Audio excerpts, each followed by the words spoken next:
Now, it's sad the way the world has turned to. That is, house of teachers are misused for businesses. It's sad. That's why I never made an ashram for myself, because I didn't allow that. Neither I intend doing that. I went on teaching yoga, and I'm still teaching yoga. Till I die, I'll keep teaching yoga. We have understood love, we have understood physical body, we have understood emotional body, we have understood faith, we have understood depth, the sea, how you feel within. That when there is no base, like a swimming pool base, you're in open air. Now what exactly is a word which will define now logic? How do you define logic? Because on the path of spirituality, the biggest enemy of you will be what you know about spirituality.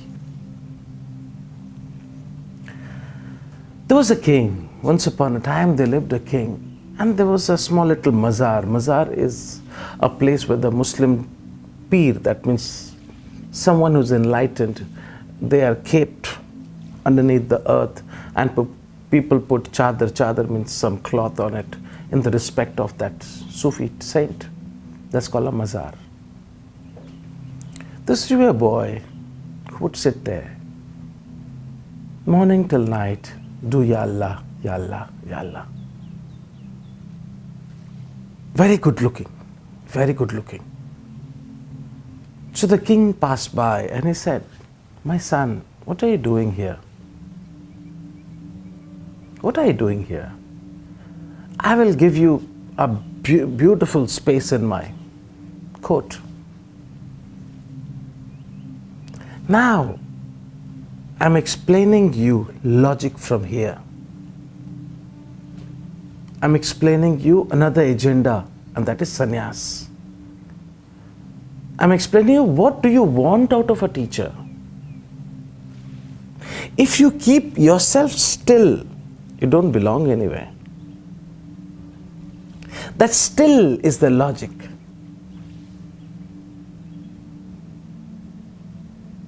And please be aware, common sense comes first, then spirituality. Don't lose common sense in the path of spirituality. Never. Common sense is innocent. Common sense is lajja.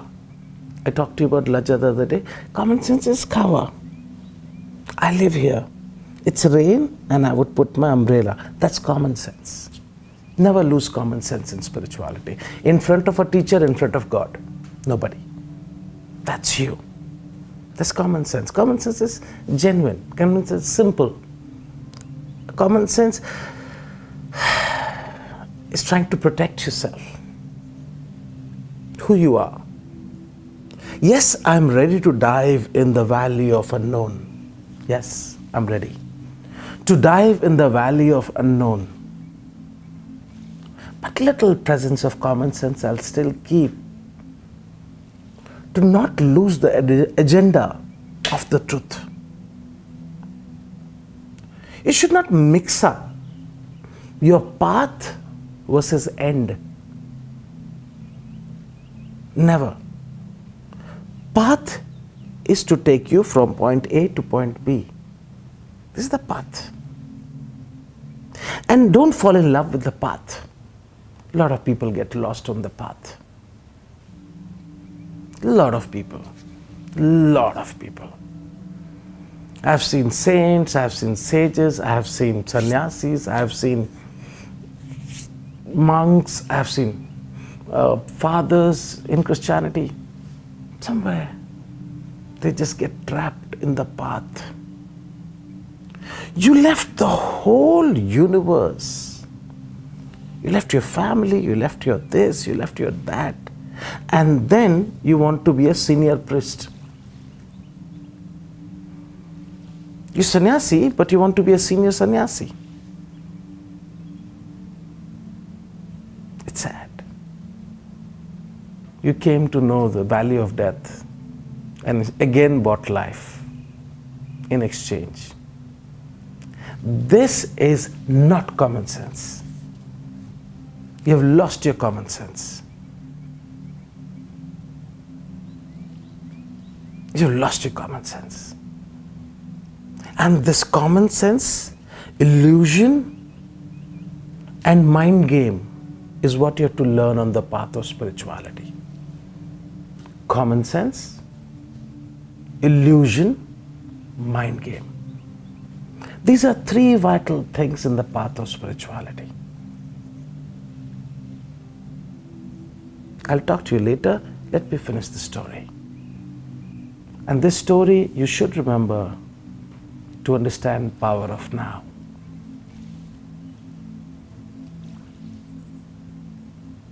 There are a lot of books written on power of now. Philosophies, theosophies, but doesn't change people. They go in the past or future. And I told you, now has no age. Now is now. Now doesn't retire. Now doesn't take sabbatical. Now does not rest. Because if now moves, then it will be future. And if I get out of now, I go to past. And the whole journey of the spiritual movement within you is just now. And now means sannyas. Samajodiyas, living together. So most of the time, the celibacy factor of spirituality, yoga, has been really misunderstood. Why will you leave something which was so nice to you? Why will you let go of something so beautiful to your life? Why will you let go being an engineer or a doctor or a socialite or the billionaire to become a Buddha? Why? And that why should not come out of frustration. Your girlfriend left you and you are in sannyas. Your business went bad and you became sannyasi. Excuse me. Your marriage was wrong. So it will end wrong. And these are reasons of people going into the world of spirituality and disciplehood. Disciplehood means awareness. Intense, powerful awareness. And then when the sutra moves ahead after chitta vritti nirodha, then we will talk about awareness there. What does real awareness means? Almighty Allah Mia has given you eyes, nose, mouth, ear, touch, senses. And a lot of yogis or swamis or spiritual teachers kill senses. Excuse me. This is my tool to heaven. Why should I kill it? Why should I kill it? These are tender moments of my life. I suggest that you empower them more. You empower them more. That empowerment will lead you to the end. Like the king said, my son, what are you doing? Why are you here? Why do you hold morning till night? People say, you say, Ya Allah. It says, king, you go. Tomorrow, 12 o'clock, you will die. So don't talk to me what I am doing. Just go. Very rudely told the king. And he knows to be rude with the king, what will happen to him. But you know, a human being who has been doing Ya Allah for last 24 years in the same place, morning till night, they develop magnetic field, they develop aura. Now, there are cameras which can capture your aura, you can know your diseases. That's all science. You can never know. Will you attain this birth or not? You will never know. Will there be end to this journey of life and death? He just walks out and goes to his house. The king goes to his palace. And now, somewhere deep down, powerful source has some energy when he says something. He says, maybe I lose my life. See, first of all, he gave away all his kingdom to his son, family, everything. Then he gave away his crown. He says, if I'm going to die tomorrow at 12 o'clock, why create so much of drama? People will cry. Let me walk to the graveyard. Let nobody know about it. Because it's nice to be unknown and go. The powerful king who thought he has everything to himself in this universe, has just come down to clothes. Just mere piece of cloth.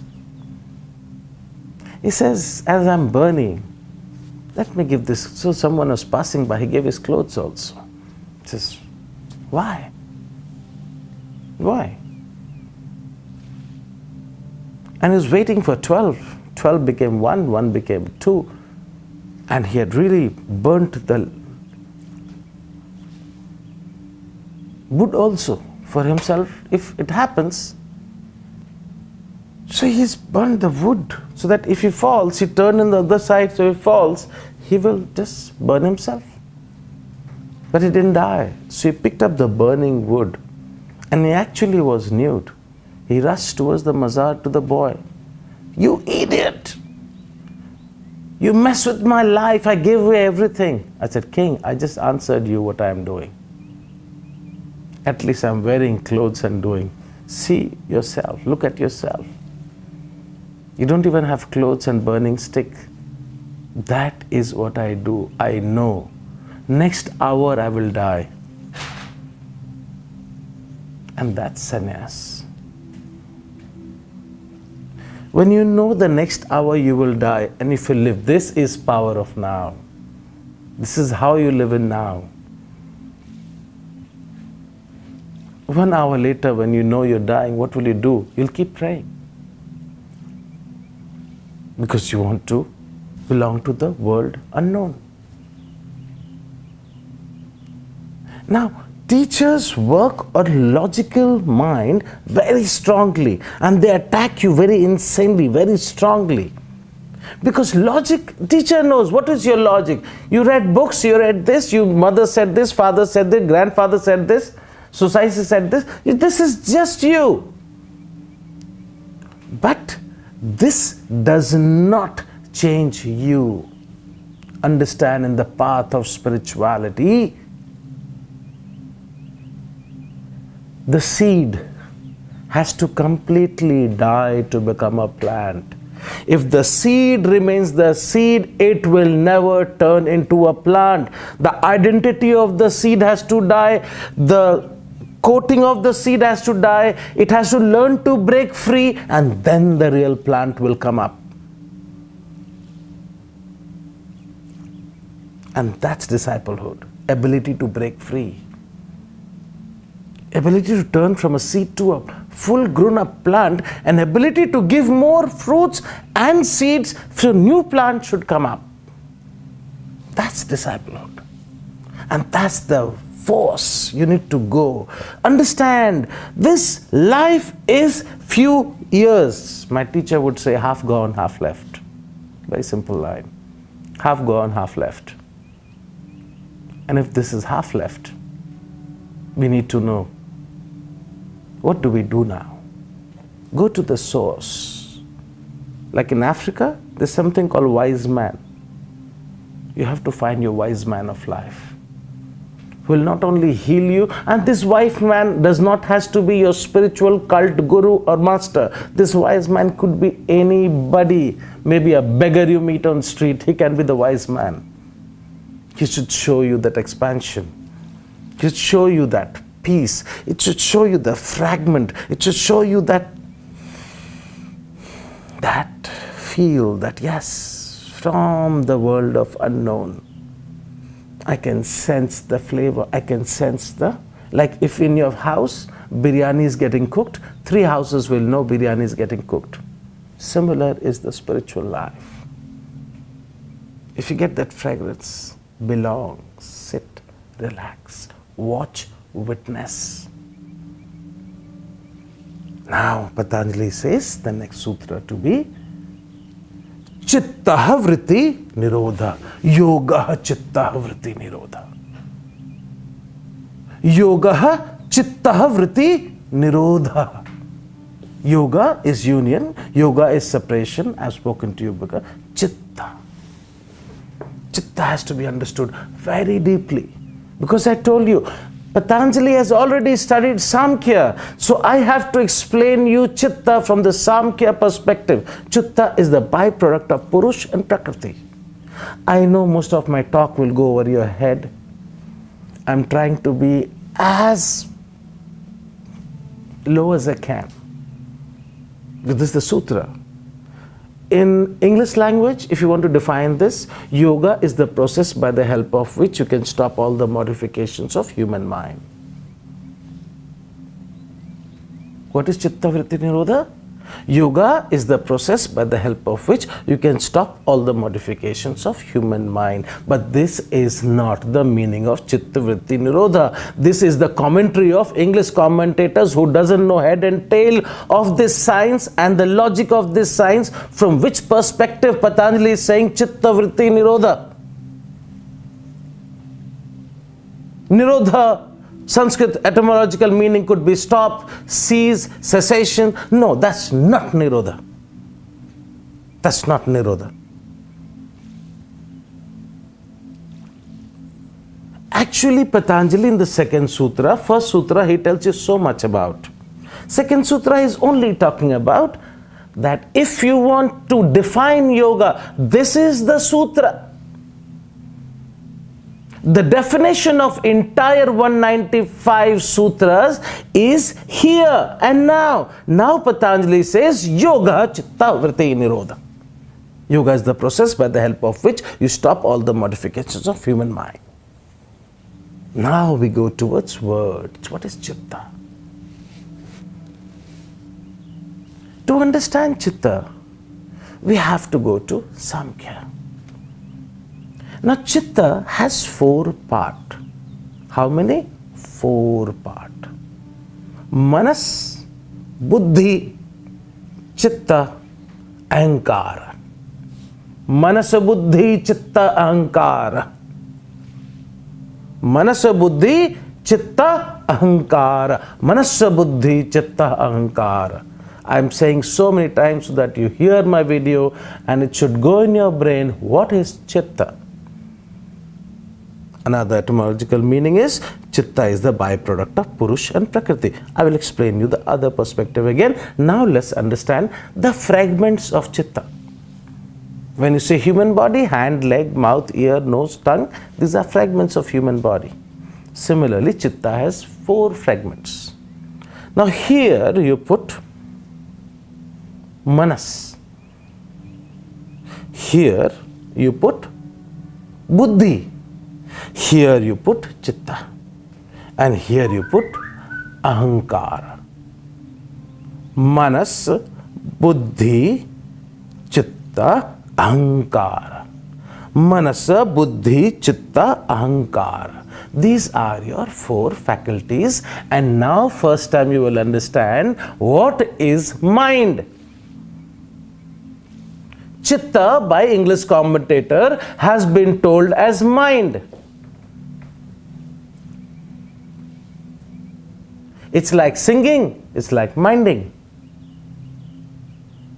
But you can only understand when you have parameters of an object.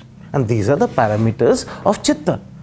Now, what is this chitta? Manas is the dreamer. Let's think Our mind is a factory. Let's think, our mind is a factory, and in that factory there is a manas which dreams, which loves to expand, who wants to do business all across the globe, and there is buddhi here.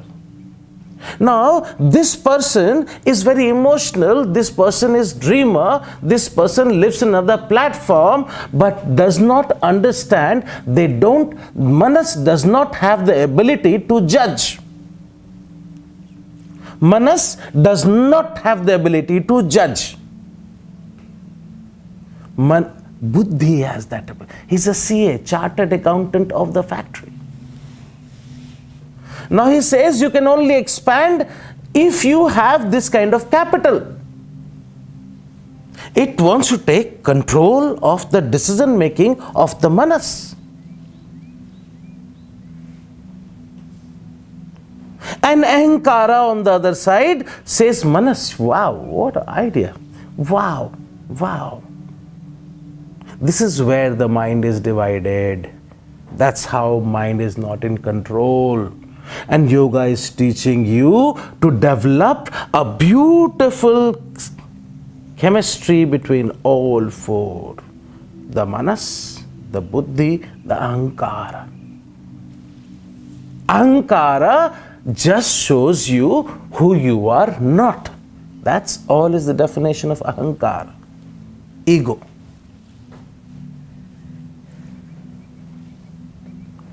It just motivates you for wrong reasons because it wants the manas to live in illusion. It wants the manas to live all his life on illusion. And that's why man always dreams that first I will pass out my college. After my college I'll get a job and I'll get a Mercedes-Benz car. But till the time he slogs to get that Mercedes-Benz car, he is dreaming. But the day Mercedes-Benz car comes, after 3 days, it becomes a vegetable. Now, the ego says, oh, you need a plane now. Now Mercedes you achieved, now plane. So manas, the ahankara, keeps making you involved in this cycle of life. Come on, baby. Keep moving in the cycle. Never be at peace with yourself. And that's what ahankara does. That's what ego does. Keeps you at illusion. Now, what needs to be done? Sharpen the buddhi. Sharpen the buddhi. Buddhi is the common sense I told you in the last lesson. Buddhi, sharpen your buddhi. And yoga will help you to sharpen this buddhi. Yoga will definitely help you to sharpen the buddhi. And where is this whole process happening? In chitta. Where is this incidence happening in the body? In chitta. This is the platform. Chitta is the platform. And that's how, now I will tell you that I have just written down something for you. Now, Purusha. What is chitta? Chitta is Purush and Prakriti. What is chitta? Chitta is Purush plus Prakriti. This makes it to chitta.